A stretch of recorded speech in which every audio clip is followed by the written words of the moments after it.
നമസ്കാരം. റാഫ്റ്റർ ക്രിക്കറ്റിലേക്ക് അവർക്കും സ്വാഗതം. അതിമനോഹരമായൊരു യാത്രയായിരുന്നു ടീം ഇന്ത്യയുടേത്. ആ യാത്ര ഇന്ന് ശുഭപര്യവസായി ആയിട്ട് അവസാനിക്കട്ടെ. നമുക്കറിയാം, ഇതുപോലൊരു യാത്ര നമ്മൾ നേരത്തെ കണ്ടിട്ടുണ്ട്. 2023 ODI വേൾഡ് കപ്പിൽ സർവം തച്ചുടച്ച് കുതിച്ച ടീമായിരുന്നു. പക്ഷേ ഫൈനലിൽ ഓസ്ട്രേലിയയോട് വീണുപോയി. ഇത്തവണ പക്ഷേ അത്ര സ്മൂത്തായിട്ടുള്ളൊരു യാത്ര എന്ന് പറയാൻ പറ്റില്ല. പലപ്പോഴും വെല്ലുവിളികൾ നേരിടേണ്ടി വന്നു. സൂപ്പർ 8 സൗത്ത് ആഫ്രിക്കയോട് തോറ്റു. പുറത്താകലിൻ്റെ വക്കിൽ നിന്ന് സഞ്ജു സാംസണിൻ്റെ മാജിക്കിൽ പിടിച്ചു കയറി. അപ്പോൾ വ്യത്യാസമുണ്ട്. ആ വ്യത്യാസം ഇന്ന് കിരീടത്തിൻ്റെ കാര്യത്തിലും ഉണ്ടാകുമെന്ന പ്രതീക്ഷയോടുകൂടി നമ്മൾ കാത്തിരിക്കുമ്പോൾ ടീം ഇന്ത്യയുടെ ജേർണി ടു ഫൈനൽ നമ്മളൊന്ന് പരിശോധിക്കുകയാണ്. ആദ്യ മത്സരത്തിൽ നമ്മൾ ഏറ്റുമുട്ടിയത് USA-ക്കെതിരെയായിരുന്നു. അത് വാങ്കഡയിൽ നടന്ന കളിയാണ്. വാങ്കഡെ സ്റ്റേഡിയത്തിൽ ആ മത്സരം നടക്കുമ്പോൾ അനായാസമായിട്ടുള്ളൊരു വിജയം നമ്മൾ പ്രതീക്ഷിച്ചിട്ടാണ് കളിക്കാൻ ഇറങ്ങിയതെങ്കിലും USA അപ്രതീക്ഷിതമായിട്ട് വലിയൊരു ചെറുത്തുനിൽപ്പിന് കോപ്പ് കൂട്ടുന്ന കാഴ്ച കണ്ടു. അവിടെയാണ് നമ്മുടെ നായകൻ സൂര്യകുമാർ യാദവിൻ്റെ മാസ്മരിക ഇന്നിങ്സ് നമുക്ക് രക്ഷക്കെത്തിയത്. 49 പന്തുകളിൽ നിന്നാണ് അന്ന് അദ്ദേഹത്തിൻ്റെ 84 റൺസ് പിറന്നത്. ആദ്യം ബാറ്റ് ചെയ്ത ടീം ഇന്ത്യക്ക് തുടരെ വിക്കറ്റുകൾ വീഴുന്ന ഒരു കാഴ്ച. അഭിഷേക് ശർമ്മ ഡക്കാവുന്നു. അതിന് ശേഷം ഇഷാൻ കിഷൻ പോകുമ്പോൾ 45 റൺസ്, തിലക് വർമ്മ പോകുമ്പോൾ 46 റൺസ്, ശിവൻദീപ് പോകുമ്പോൾ 46-ന് 4. അവിടെ നിന്നാണ് ആ മാന്ത്രിക ഇന്നിങ്സ് വന്നത്. നായകൻ സൂര്യകുമാർ യാദവിൻ്റെ ബാറ്റ് കൃത്യമായ സമയത്ത് ഗർജിച്ചു. 10 ഫോറും 4 സിക്സും അടക്കം 49 പന്തുകളിൽ 84 റൺസുമായിട്ട് അദ്ദേഹം ക്യാപ്റ്റൻ ഇന്നിങ്സ് കളിച്ചെടുത്ത് നമ്മൾ USA-ക്കെതിരെ 29 റൺസിൻ്റെ വിജയവുമായിട്ട് ടൂർണമെൻറ്റ് തുടങ്ങി. നമ്മളൊക്കെ ആഗ്രഹിച്ച പോലെയുള്ള വലിയൊരു ഡൊമിനേഷൻ കാഴ്ചവെച്ച ഒരു വിജയമല്ലെങ്കിൽ പോലും വിജയത്തിന് വലിയ പ്രാധാന്യമുണ്ടല്ലോ. അടുത്ത മത്സരത്തിൽ പക്ഷേ കൃത്യമായിട്ട് ടീം ഇന്ത്യ ആധിപത്യം പുലർത്തുന്നത് തന്നെ നമ്മൾ കണ്ടു. എതിരാളികൾ നമീബിയയായിരുന്നു എന്ന കാര്യം ഓർക്കുക. നമീബിയയെ നമ്മൾ പരാജയപ്പെടുത്തിയത് 93 റൺസിനാണ്. അതൊരു 6 ഹിറ്റിംഗ് ഫെസ്റ്റാണ്. ഡൽഹിയിൽ 93 റൺസിൻ്റെ വിജയം നേടുമ്പോൾ ഒരു സിക്സർ പൂരം നമ്മൾ കണ്ടു എന്ന് പറയണം. ആദ്യം ബാറ്റ് ചെയ്ത ഇന്ത്യ 20 ഓവറിൽ 9 വിക്കറ്റിന് 209 റൺസ് അടിക്കുമ്പോൾ അതിൽ സിക്സറുകളാണ്. ഇഷാൻ കിഷൻ്റെ വക 5 സിക്സറുകൾ, സഞ്ജു സാംസണിൻ്റെ വക 3 സിക്സറുകൾ, ഹാർദിക് പാണ്ഡ്യയുടെ വക 4 സിക്സറുകൾ, സൂര്യകുമാർ യാദവും അടിച്ചു 1 സിക്സ്. അങ്ങനെ സിക്സർ ഫെസ്റ്റ് നടന്ന മത്സരം ടീം ഇന്ത്യ 93 റൺസിൻ്റെ ഗംഭീര വിജയമാണ് നേടിയത്. അടുത്ത മത്സരം ചിരവൈരികളായ പാകിസ്ഥാനെതിരെ. ഈ വൈരമൊന്നും ഇപ്പോൾ കളിക്കളത്തിൽ അങ്ങനെ പാകിസ്ഥാൻ കാണിക്കാറില്ല. എന്തൊക്കെ നല്ല രൂപത്തിൽ ഒരുങ്ങി വന്നാലും ഇന്ത്യക്ക് മുന്നിൽ അവരങ്ങ് തകർന്നടിയും. അത് തന്നെ സംഭവിച്ചു. 61 റൺസിൻ്റെ ഗംഭീര വിജയം. ഇപ്പോൾ T20 വേൾഡ് കപ്പിൻ്റെ കണക്കുകൾ എടുത്താൽ ഇന്ത്യക്ക് മുന്നിൽ അവർ 8 തവണ തോറ്റു. 8-1 കൊടുത്തിട്ടാണ് നമ്മൾ പോകുന്നത്. 61 റൺസിൻ്റെ തകർപ്പൻ വിജയമാണ് നമ്മുടെ ടീം നേടിയത്. ഈ മത്സരത്തിൽ നമ്മുടെ ബാറ്റിങ്ങിൽ ഇഷാൻ കിഷൻ നടത്തിയിട്ടുള്ള മാന്ത്രിക പ്രകടനമില്ലേ, അതാണ് പാകിസ്ഥാനെ പരാജയത്തിലേക്ക് തള്ളിവിട്ടത്. 40 പന്തിൽ നിന്ന് 10 ഫോറും 3 സിക്സും അടക്കം അദ്ദേഹം 77 റൺസ് അടിച്ചെടുത്ത് ടീം ഇന്ത്യ വിജയം ഉറപ്പാക്കി കഴിഞ്ഞിട്ടുണ്ടായിരുന്നു. ബൗളിങ്ങിൽ ഹാർദിക് പാണ്ഡ്യയും ജസ്പ്രീത് ബുംറയും അക്സർ പട്ടേലും വരുൺ ചക്രവർത്തിയും 2 വീതം വിക്കറ്റുകൾ വീഴ്ത്തുന്ന കാഴ്ചയെ നമ്മൾ കണ്ടു. അടുത്ത മത്സരം ഇന്ത്യയെ സംബന്ധിച്ചിടത്തോളം ഗ്രൂപ്പ് സ്റ്റേജിൽ മികച്ച പ്രകടനം നടത്തിയിട്ട് വരുന്ന ടീം ഇന്ത്യ, പാകിസ്ഥാനും പണി കൊടുത്ത് കുതിക്കുന്ന ടീം ഇന്ത്യ. സോ ഗ്രൂപ്പ് സ്റ്റേജിൽ നമ്മുടെ ഒരു സമഗ്ര ആധിപത്യം തന്നെയാണ് നമ്മളവിടെ കണ്ടിട്ടുണ്ടായിരുന്നത്. സോ അടുത്ത മത്സരം വരുന്നത് നെതർലൻഡ്സിനെതിരെയായിരുന്നു. നെതർലൻഡ്സിനെതിരെ 17 റൺസിൻ്റെ വിജയമാണ് നമ്മൾ കണ്ടത്. 193 റൺസാണ് നമ്മുടെ ബാറ്റർമാർ ആ ഒരു കളിയിൽ അടിച്ചിട്ടുണ്ടായിരുന്നത്.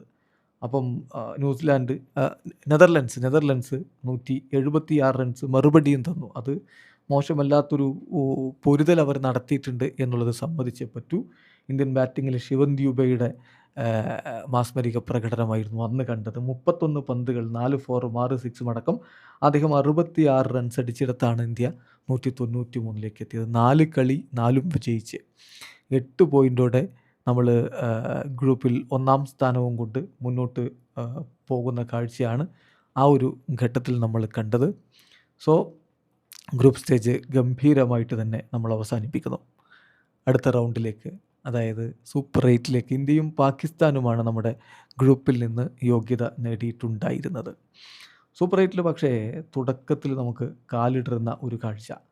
സൂപ്പർ 8 സൗത്ത് ആഫ്രിക്കയാണ് എതിരാളികളായിട്ട് വന്നത്. 76 റൺസിൻ്റെ വിജയമാണ് അവർ ഈ കളിയിൽ സ്വന്തമാക്കിയത്. അത് ഒരു ഷോക്കിംഗ് ആയിരുന്നു, അല്ലെങ്കിൽ ഒരു ഐ ഓപ്പണർ ആയിരുന്നു എന്ന് തന്നെ പറയേണ്ടി വരും. അത്തരത്തിലുള്ള ഒരു മത്സരമായിരുന്നു. ഒരു early set back, super 8 early set back എന്ന് പറയാം. സൗത്ത് ആഫ്രിക്ക ആദ്യം ബാറ്റ് ചെയ്ത് 7 വിക്കറ്റിന് 187 റൺസ് അടിച്ചപ്പോൾ ഇന്ത്യക്ക് മറുപടിയായിട്ട് 111 റൺസ് മാത്രമേ എടുക്കാൻ പറ്റിയുള്ളൂ. സോ അതൊരു വിളിച്ചുണർത്തലായിരുന്നു. ടോപ്പ് ഓർഡറിൽ 3 ലെഫ്റ്റ് ഹാൻഡർമാരെ വെച്ച് തുടങ്ങുന്നതിൻ്റെ പ്രതിസന്ധിയൊക്കെ ശരിക്കും അവിടെ തെളിഞ്ഞ് കണ്ടു. അതിന് ഉടനെ പരിഹാരം വേണം. ആ പരിഹാരത്തിനായിട്ട് സഞ്ജു സാംസണെ തിരികെ വീണ്ടും സ്ക്വാഡിലേക്ക് വിളിക്കുന്ന കാഴ്ച നമ്മൾ കണ്ടു. ഏതായാലും അവിടെ കളി മാറി. ഇന്ത്യ 256 റൺസാണ് സിംബാബ്വെക്കെതിരെ അടിച്ചു കൂട്ടിയത്. സഞ്ജു സാംസൺ 15 പന്തിൽ നിന്ന് 24 റൺസുമായിട്ട് മികച്ച തുടക്കമിട്ടിരുന്നു. അഭിഷേക് 55, ഇഷാൻ കിഷൻ 38, സൂര്യ 33, ഹാർദിക് പാണ്ഡ്യ 50, തിലക് വർമ്മ 44. ബാറ്റ് എടുത്തവരൊക്കെ അവരുടേതായിട്ടുള്ള കോൺട്രിബ്യൂഷൻസ് കൊടുക്കുന്ന മനോഹരമായിട്ടുള്ള ഒരു കാഴ്ച നമ്മൾ കണ്ടപ്പോൾ സിംബാബ്വെ 184 റൺസിൻ്റെ മറുപടി തന്നു. ബെന്നറ്റിൻ്റെ പ്രകടനം അന്ന് എല്ലാവരും പ്രകീർത്തിച്ച ഒന്നാണ്. അദ്ദേഹത്തിൻ്റെ വക 97 റൺസ് നോട്ട് ഔട്ട് ഉണ്ടായിരുന്നു. പക്ഷേ നോക്കുക, ആ ഒരു വിജയം ടീം ഇന്ത്യയെ വീണ്ടും ട്രാക്കിലാക്കുന്ന കാഴ്ച. അടുത്ത കളി എന്ന് പറഞ്ഞാൽ നമുക്ക് ഡു ഓർ ഡൈ സിറ്റുവേഷനാണ്. വെസ്റ്റ് ഇൻഡീസിനെതിരെ ജയിച്ചെങ്കിൽ മാത്രം മുന്നോട്ട് പോകാം, തോറ്റാൽ നമുക്ക് പുറത്തേക്ക് ഇരിക്കേണ്ടി വരും എന്നുള്ള ഒരു അവസ്ഥയിൽ നടന്ന മത്സരം. ആ മത്സരത്തിലാണ് സഞ്ജു സാംസൺ തൻ്റെ കിടിലൻ പ്രകടനം അങ്ങ് പുറത്തേക്ക് എടുക്കുന്നത്. എൻഡേഴ്സ് ക്ലച്ച് ചേട്ട എന്ന് പലരും വിശേഷിപ്പിക്കുന്ന തരത്തിലേക്ക് ഒരു ക്ലച്ച് പ്ലെയറായിട്ട് സഞ്ജു സാംസണെ നമ്മൾ കാണുന്നു. പരാജയത്തിൽ നിന്ന് വീര്യം ഉൾക്കൊണ്ട്, പാഠം ഉൾക്കൊണ്ട് മിന്നും പ്രകടനം നടത്തി അദ്ദേഹം തൻ്റെ കരിയറിലെ ലൈഫിലെ ഏറ്റവും മികച്ച ഫോമിലാണ് കളിക്കുന്നത് എന്ന തോന്നൽ നമുക്കുണ്ടാക്കിയ മത്സരം. വെസ്റ്റ് ഇൻഡീസ് ഇഡൻ ഗാർഡൻസിലെ സ്റ്റേഡിയത്തിൽ 195 റൺസ് അടിക്കുമ്പോൾ അതൊരു മികച്ച സ്കോറാണ്. മറുപടി ബാറ്റിങ്ങിൽ ഇന്ത്യ 19.2 ഓവറുകളിൽ 5 വിക്കറ്റ് നഷ്ടത്തിൽ വിജയത്തിലേക്ക് കുതിച്ചെത്തിയെങ്കിൽ അതിൻ്റെ പുറകിൽ സഞ്ജു സാംസണിൻ്റെ ഇന്നിങ്സ് തന്നെയാണ്.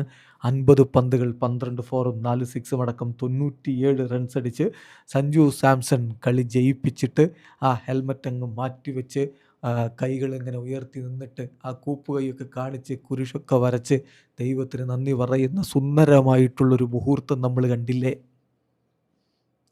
ഈ വേൾഡ് കപ്പിലെ മനോഹരമായ നിമിഷങ്ങളിൽ ഒന്നാണത്, വൈകാരികമായ നിമിഷങ്ങളിൽ ഒന്ന്. സൂര്യകുമാർ യാദവ് അദ്ദേഹത്തിന് മുന്നിൽ ഇങ്ങനെ വണങ്ങുന്ന, ബൗ ചെയ്യുന്ന കാഴ്ച നമ്മൾ കണ്ടില്ലേ.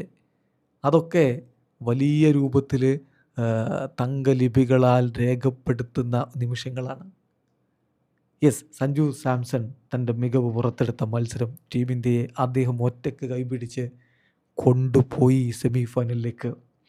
സെമിയിലാരാ? ഇംഗ്ലണ്ടാണ്. ഇംഗ്ലണ്ട് ഈ ടൂർണമെൻറ്റിൽ വിജയിച്ച് കയറി വന്നിട്ടുണ്ടെങ്കിൽ പോലും അത്ര വലിയൊരു ആധിപത്യം നടത്തിയ ടീമാണെന്ന് പറയാൻ പറ്റില്ല. പക്ഷേ ഇന്ത്യക്കെതിരെ അവർ സെമി ഫൈനലിൽ നടത്തിയിട്ടുള്ള പോരാട്ട വീര്യം, ജേക്കബ് ബെത്തലിൻ്റെ പ്രകടനം നമ്മൾ എടുത്തു പറയണം. സെമിയിലേക്ക് ഇന്ത്യ ക്വാളിഫൈ ചെയ്യുന്നു. ഇംഗ്ലണ്ട് എതിരാളികളായിട്ട് വരുന്നു. സഞ്ജു സാംസൺ ഫുൾ ഫ്ലോയിൽ ബാറ്റ് വീശുന്നു. ഇന്ത്യ 20 ഓവറിൽ 7 വിക്കറ്റിന് 253 റൺസാണ് കുറിക്കുന്നത്. സഞ്ജുവിൻ്റെ ഇന്നിങ്സ്, സഞ്ജു 42 പന്തുകൾ 8 ഫോറും 7 സിക്സും അടക്കം 89 റൺസ്. പിന്നെ ഇന്ത്യക്ക് വേണ്ടി വലിയ സ്കോർ എടുക്കുന്ന ശിവൻ ദ്യൂബിയാണ്. 25 പന്തുകൾ 43. ഇഷാൻ കിഷൻ 18 പന്തുകളിൽ നിന്ന് 39. അങ്ങനെ 254 റൺസ് വിജയിക്കാൻ വേണം. ഇംഗ്ലണ്ടിൻ്റെ ജേക്കബ് ബെത്തൽ ഒരു ശ്രമം നടത്തി. അവർ 246 എത്തി. ഇന്ത്യ 7 റൺസിനാണ് വിജയിച്ചത്. ബൂംറയുടെ ബൗളിംഗ് പ്രകടനം 16-ാമത്തെ ഓവറിലും 18-ാമത്തെ ഓവറിലുമായിട്ട് അദ്ദേഹം നടത്തിയിട്ടുള്ള മിന്നും ബൗളിംഗ് പ്രകടനമാണ് ഇംഗ്ലണ്ടിൻ്റെ ചേസിനെ തടഞ്ഞതും അവരെ പരാജയത്തിലേക്ക് തള്ളിവിട്ടതും. സഞ്ജു സാംസണും ജസ്പ്രീത് ബൂംറയും. സഞ്ജുവിനാണ് കളിയിൽ മാൻ ഓഫ് ദി മാച്ച് കിട്ടിയത്. സഞ്ജു പറഞ്ഞു ഇത് ജസ്പ്രീത് ബൂംറയ്ക്ക് അർഹതപ്പെട്ടതാണ് എന്ന്. അവിടെ നമ്മൾ പരസ്പര സ്നേഹവും പരസ്പര ബഹുമാനവും ഒക്കെ കണ്ടു. സോ മനോഹരമായ യാത്ര. വാങ്കഡയിൽ തുടങ്ങി, വാങ്കഡയിൽ പോയി സെമി ജയിച്ച് ഇതാ എത്തുന്നു അഹമ്മദാബാദിലെ മൊട്ടേറയിലെ സ്റ്റേഡിയത്തിലേക്ക്. ഇന്നത്തെ ഫൈനൽ മത്സരം 2023 ഫൈനലിൻ്റെ ദുരന്ത സ്മരണകൾ നമുക്ക് മാറ്റിവെക്കാം. ഇന്നത്തെ ദിവസം നമ്മുടെ ടീം തങ്കത്തിളക്കത്തോടെ വെട്ടിത്തിളങ്ങുമെന്ന പ്രതീക്ഷയിൽ കാത്തിരിക്കാം. യെസ്, ഇന്ന് നമ്മുടെ ദിവസമായിരിക്കുമെന്ന പ്രത്യാശയോടെ വീഡിയോ അവസാനിക്കുന്നു. ക്രിക്കറ്റ് ലോകത്തെ കൂടുതൽ വിശേഷങ്ങളുമായി റഫ്ലക്സ് എത്താം.